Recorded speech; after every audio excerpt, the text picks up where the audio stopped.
Right, just show of hands, and please don't. There's no judgment. Does everybody know what the drop sign is? I'm just going in order on the list here. Everybody seen drop sign before?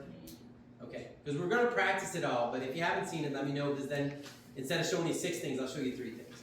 How about the lift-off test? Everybody knows that? Okay, empty can, full can, Hawkins Kennedy, speeds test, uppercut test. Okay, so I'm going to show them, and then we'll practice all 6, okay? Drop arm, passive test, palm down. Bring it up to here, let go, and you're just going to hold your arm right there. Okay, slowly lower it. If it falls in your hands, that's a sign that they have probably a full rotator cuff tear. So you passively bring them palm down to this point. Okay, palm down because you want supraspinatus really struggling. If you actually rotate, supraspinatus is going to be a little more relaxed. So you want it like that. Now, if you just passively bring him up to here and put your hands in your pockets, okay, and his arm goes, it's going to hurt really bad. So you want to make sure when you let go, you keep your arms there in case it drops really quick. Okay? Also, I'm going to back up one and just say, when I graduated, I used to do like 8 special tests. Right? I don't do special tests anymore. Because after the history in about 3 steps, I know what's going on with the patient. Okay?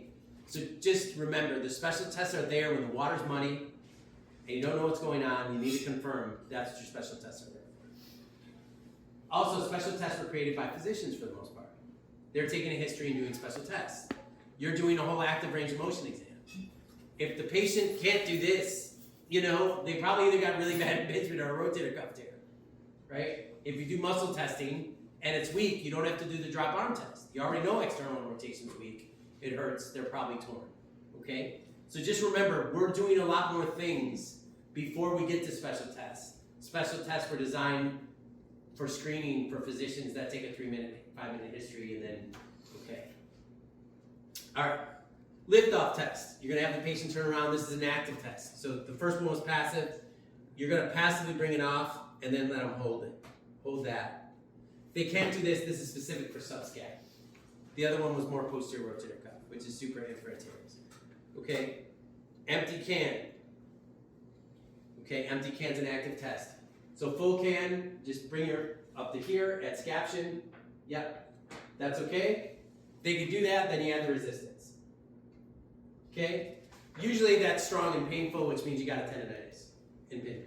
Okay, now from here, you can go down to there. Okay, does that hurt? If they say yes, reproduces their lateral arm pain or posterior pain, that's rotator cuff. Okay, rotator cuff can hurt down to the radius of the thumb as well, remember that. If that doesn't hurt, then you can add the resistance.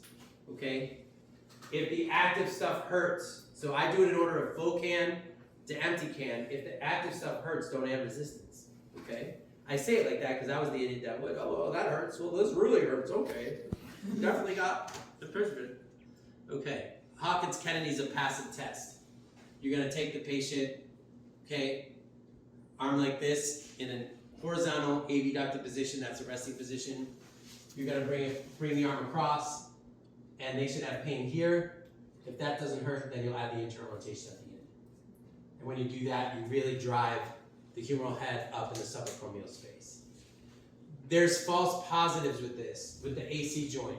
If they say, oh, I have shoulder pain, ask them where. Is it here or out here? If it's more in here, they might be compressing their long head biceps tendon or their AC joint, depending where it hurts.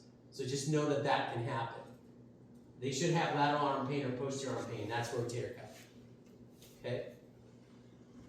So you know the AC joint compression test is just straight abduction. And it will hurt right there. If it hurts in the back, it's not. It's probably labrum or rotator cuff. It's got to hurt there. So location of symptoms is really important with this stuff. Okay, speeds test and uppercut test are for long-headed biceps.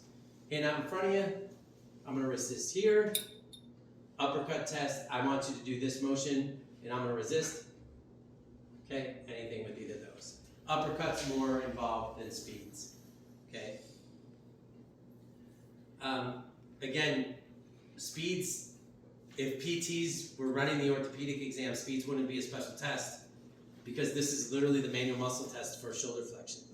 right? So when you see these special tests, you're like, why the hell is this a special test? It's because they were created by physicians who didn't do all these other exam steps. Okay? All right.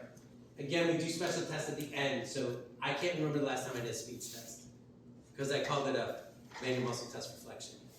Okay? So I don't even do speech. But like, you're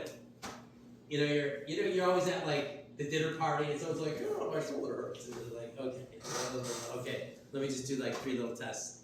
And that's what I would call it, a speeds test over a manual muscle test, because I'm not doing the whole 6 motions for manual muscle testing. Okay? All right, let's do those 5 or 6 or 7, whatever those were. Basically everything in dark red there on your special test sheet.